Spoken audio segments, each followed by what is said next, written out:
In today's video, I'm going to teach you how to add an expense tracker in Notion.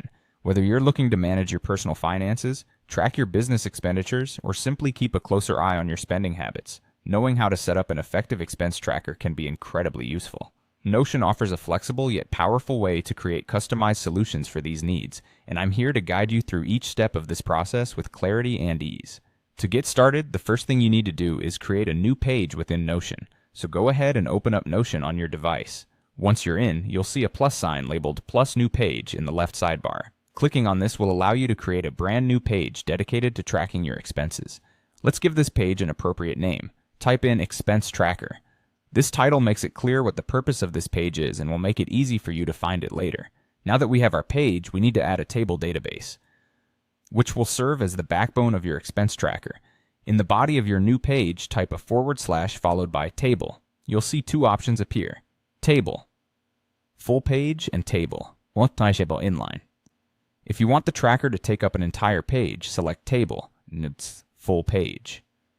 However, if you'd prefer the tracker to be a part of another page, maybe mingled with other information, choose table, inline. For the sake of this example, let's assume we're going with table, full page.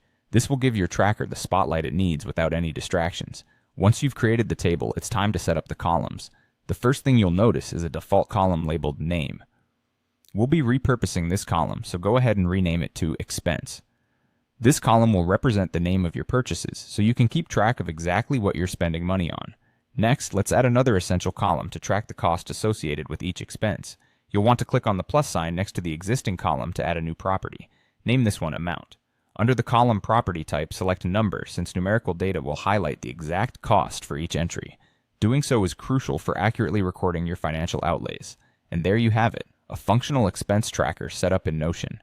With these steps, you've built the basic structure you need to start organizing your finances.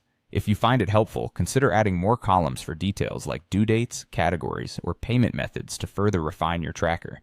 Remember to consistently update it as new expenses arise to make the most of your new tool. Thank you for following along, and enjoy keeping your expenses in check.